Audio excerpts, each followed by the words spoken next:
Bab 3, Sistem, Politik dan Ekonomi Indonesia pada masa demokrasi terpimpin 1959 sampai 1965. Demokrasi terpimpin merupakan suatu sistem pemerintahan yang ditawarkan Presiden Soekarno pada Februari 1957.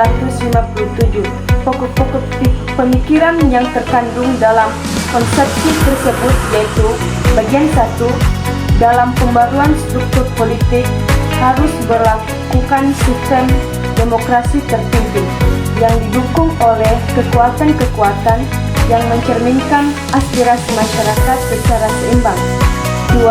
Pembentukan kabinet gotong royong berdasarkan timbangan kekuatan masyarakat yang terdiri atas wakil partai-partai politik dan kekuatan golongan politik baru disebut dengan golongan fungsional atau golongan karya.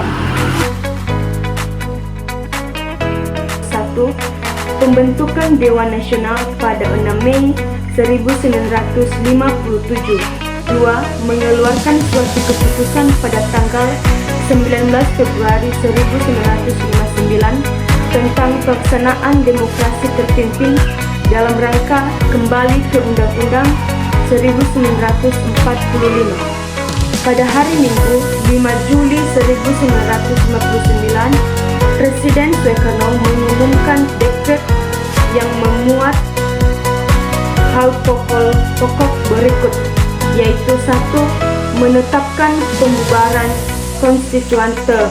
2. Menerapkan Undang-Undang 1945 berlaku bagi segenap bangsa Indonesia dan seluruh tumpah darah Indonesia.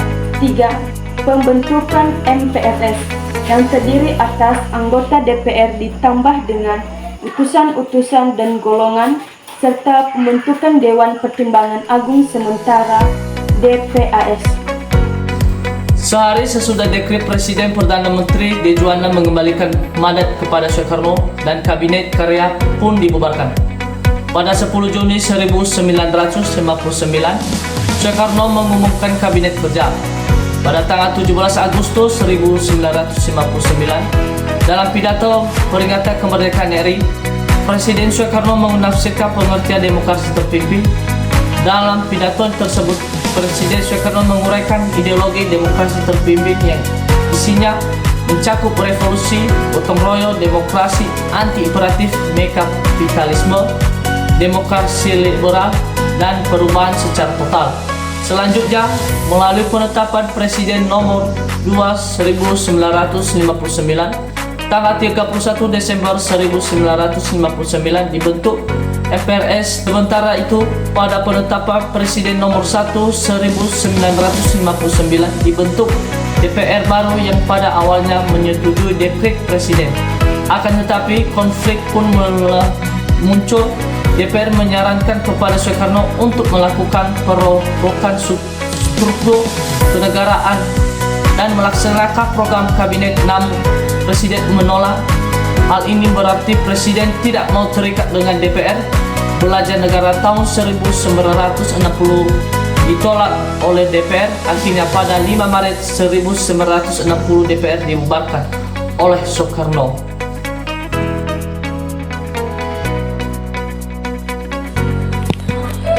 Kemudian Soekarno mendirikan DPR Gotong Royong. Kedudukannya membantu Presiden atau mendataris MPRS dan memberikan sumbangan tenaga kepada Presiden untuk melaksanakan segala sesuatu yang telah ditetapkan oleh MPRS.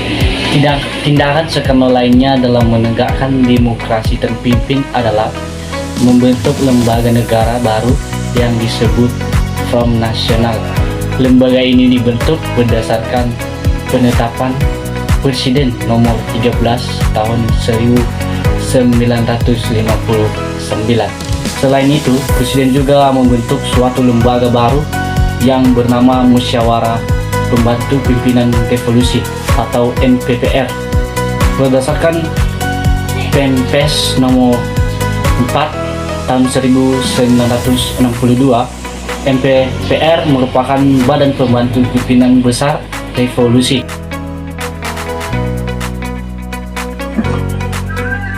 Pada tahun 1960 sampai dengan tahun 1965, kekuatan politik di Indonesia dipegang oleh Presiden Soekarno yang didampingi oleh TNI Angkatan Darat dan PKI.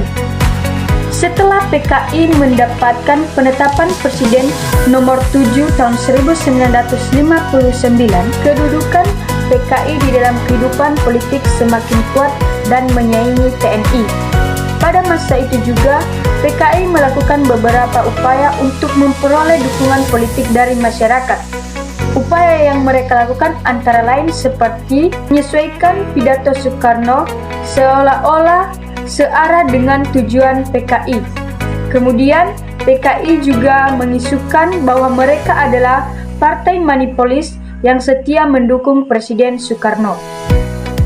Ketika Presiden Soekarno gagal dalam membentuk Kabinet Gotong Royong Nasakom, PKI justru mendapatkan kompensasi tertentu di mana PKI memperoleh kedudukan dalam MPR, DPR Gotong Royong, DPA, dan Pengurus Besar Front Nasional.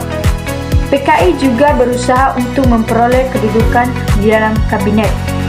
PKI menyerukan untuk secepatnya dilakukan pembentukan Kabinet Gotong Royong Nasakom. PKI juga mematahkan pembangunan teritorial yang sudah dibangun oleh TNI Angkatan Darat. Jadi, pada tahun 1960 sampai 1665, kekuatan politik kita di Indonesia lebih kuatnya dikuasai oleh PKI. Mengapa demikian? Karena PKI memiliki dukungan penuh dari Presiden Indonesia dan mereka juga dapat melakukan berbagai cara dalam mengambil hati para masyarakat untuk mendapatkan dukungan tersebut.